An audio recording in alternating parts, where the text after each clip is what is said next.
The views and opinions of this program are those of the hosts, guests, and callers. There is substantial risk of loss in trading futures and options, which you should carefully consider prior to trading.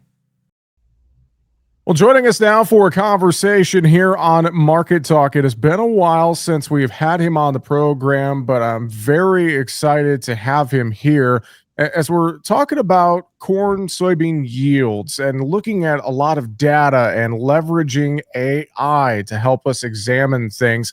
That's what they're doing at Quantum Hedging. Joining us now, founder and director of research for Quantum Hedging, Dr. Kevin McNew is with us here today on the show. Kevin, it's good to hear from you again. Hope all is well, sir. Yeah, Jesse, always a pleasure. I'm finally glad to get out of staring at models and data and come back out into the real world. And I'm glad to be on your show. I've always enjoyed our conversations, and it's a challenging time for farmers. I think everything that's going on in the markets make them exceptionally hard to trade and navigate and price. And we think AI is not a crystal ball, but it is a tool that we think helps really objectively make better decisions. And I'm proud to bring those tools to farmers at a time when they need them. We're coming to market with some really cool managed bushels products that, with last season, we're just wrapping up with Anderson's Grain, successfully hitting our 7% of the high target, delivering value to our farmers. And we've got a new suite of products coming out with other elevators. So, yeah, it's a tough time, but I think there's going to be some sunshine down the road here for farmers. Absolutely. Well, and it's exciting to hear the work you guys are doing there at Quantum Hedging. And let's look at some of this work here today on the show. And I know you can walk us through this a little bit.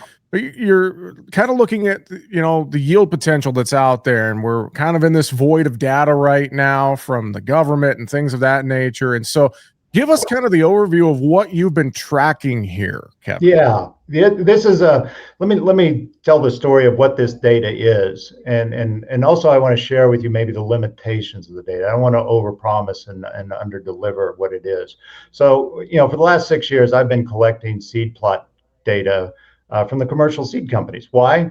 Because it's one of the few sources of data in real time where we can see what our yields performing. We hear these anecdotal evidences, we get latent reports from USDA, and this year obviously we get no USDA during the critical time. So for me, it's been kind of a canary in a coal mine, if you will, Jesse. It's not maybe a perfect indicator of yield state by state, region by region, but it helps me as a trader and analyst understand kind of where are some of the problem areas. So what we do is we don't necessarily use the seed plot data as is. We actually just look at how seed plot data has performed last year in a region versus how it's performing this year in a region.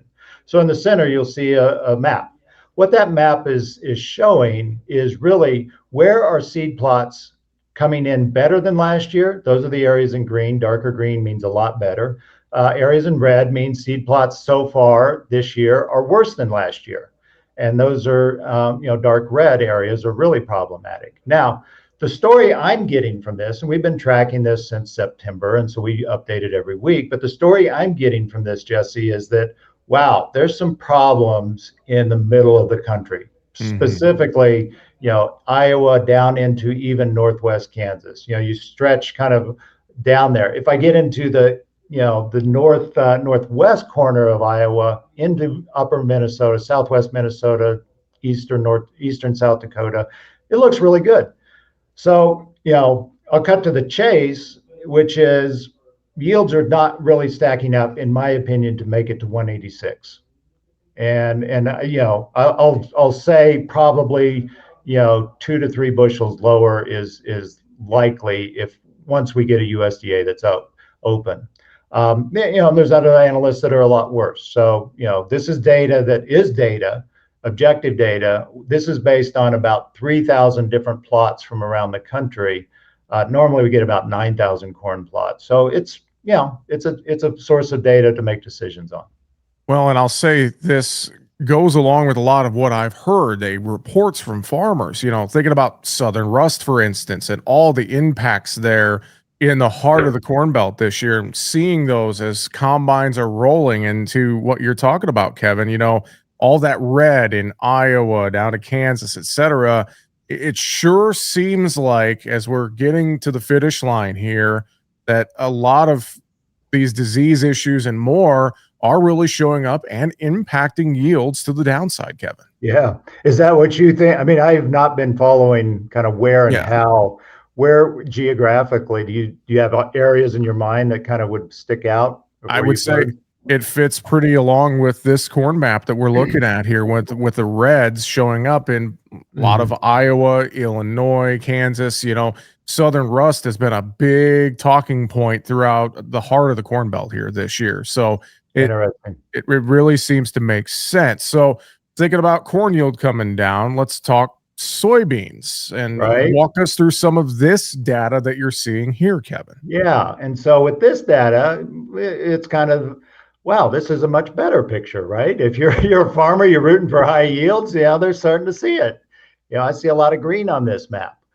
Some yellow, which is on par. And keep in mind, USDA has a 2.8 bushel increase on the books for what they think yields will go up from last year. So that's kind of our benchmark of what we're trying to see. Do seed plots show similar changes? And the answer is, when we add it up across all the regions, all the states, and yeah, it's on par. It's come down a little bit in the last few weeks, but not much. It's hung around this. And again, I don't want to give people the idea that I there's some error here, and I think the error is about a bushel an acre either side. But I do think, from looking at this data, if I'm a farmer or a trader, I don't see anything in this data that makes me question USDA's number at this point. Corn, Okay. different story.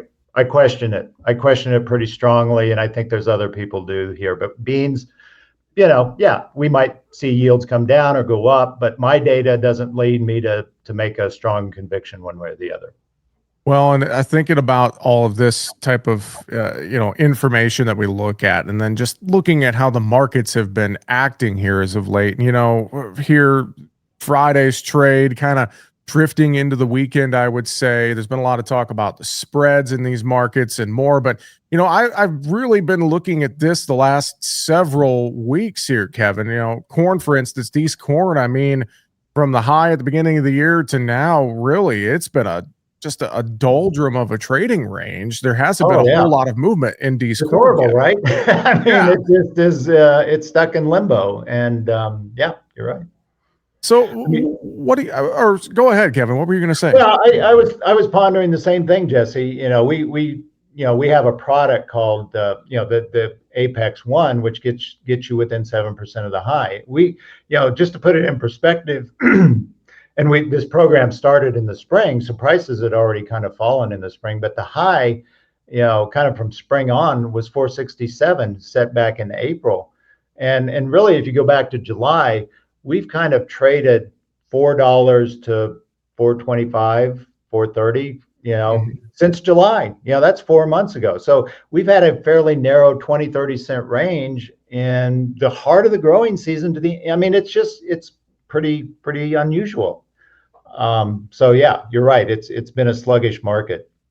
When I think about this, and the products you guys have and the data points, and leveraging these types of things, and AI, and et cetera, I think from a risk management standpoint, Kevin, and I'm sure you could share some good thoughts on this. It's just farmers. You mentioned it earlier. It's a tough time. They have to make tough decisions, and so they might have to look at a lot of things that maybe they haven't used before, different tools in the toolbox, so to speak, to help them manage their risk right now, Kevin. Yeah. Yeah, absolutely. I mean, I know this is such a hard time right now for American farmers, and my hat goes out to you trying to get through these hard times. But what I know is, from living in this industry, both as a farm kid growing up to now trying to trade it and market, and there's emotions, and really try to take the emotions out of it you can, and make sound decisions. And that's what our approach at Quantum Hedging is, where we take in thousands of data features and data sources, and we try to make objective decisions. So last week, when beans were at 1020 on the Jan contract, our model came out with an 81% probability to the upside. Very strong bullish signal at a time when every analyst can't get over themselves, fast enough to be bearish because of everything that's happening. And so you can get caught up in the emotion of it. And certainly there's a lot of high emotions with everything that is changing and fluctuating. So, the good news is our model flagging, this bright green signal of it's going to get bullish. We saw a 26-cent move in the next week. And so I don't want to, tell you we can do that every time, but data and analytics, I think, is going to be the way to, one, take the emotion out of it, because we all know when emotions get into decision making, especially financial decisions, it's a disastrous outcome. So let's take the emotion out of it. Let's be objective, which means let's use data and sound techniques to make those probabilistic, guesses and decisions. And our models give you that. And so, my goal in building this company is to help farmers turn a chaotic, unsafe world of grain markets into something that's more predictable. We have a managed bushels product that I'm so excited to bring to market. I mentioned our Apex One. We did that with Anderson's Grain this season, very successful. We're coming to market with even more products.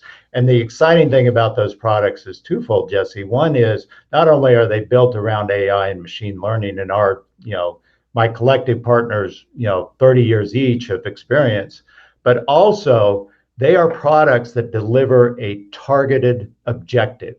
So we will get you 20 cents more than the average, or we will get you within 7% or 10% of the high. Our products have well-defined targets, and we have an NTNF, guarantee. No target, no fee.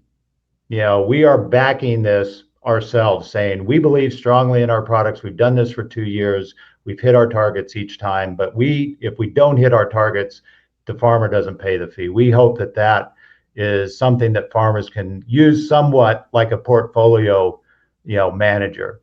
Take some of this risk off. It's a horribly risky time. It's an extremely risky environment out there right now. Kevin, great stuff. And I know we're going to be talking more. I look forward to having you back on the show. But as final thoughts today, anything else you would add or reiterate to folks? I'll paint a little bit of optimism here. Everyone's down on beans, so I'll be the canary in the coal mine that gives you something to maybe think that might not get as bad as people think. Seasonally, no one talks about this time of year seasonally for beans. We're setting up a really strong seasonal time of the year for beans. In the last 30 years, the bean market has gone up 20 out of 30 years between now and March. So if you look at between now and next spring, the bean market between now and next spring has gone up 20 out of 30 years, on average 5%, 5% increase. So just seasonally, this is a strong time of the year. The other thing you have is there's some things that are working in our favor. Weaker dollar. I know the weaker dollar is symptomatic of all the underlying economic and macro problems we have, but if we can have more access to trade, our weaker dollar is a beneficial force. So there are some things that I think, I know beans look horrible to a lot of people. I want to paint a little bit of sunrise on the horizon, maybe. Well, I know folks can learn more about quantum hedging online. Go to quantum-hedging.com. With that, Kevin McNew, founder and director of research for Quantum Hedging. Good to talk with you again, sir. We'll look forward to having you back on the show again real soon. Appreciate the time. Thank you, Jesse. Make sure to subscribe to the Market Talk YouTube channel. You can watch our latest interviews with top market analysts in the country, find bonus content, and much more. It's easy. Just go to youtube.com/@MarketTalkAg and hit the subscribe button. Or you can search for Market Talk Ag on YouTube.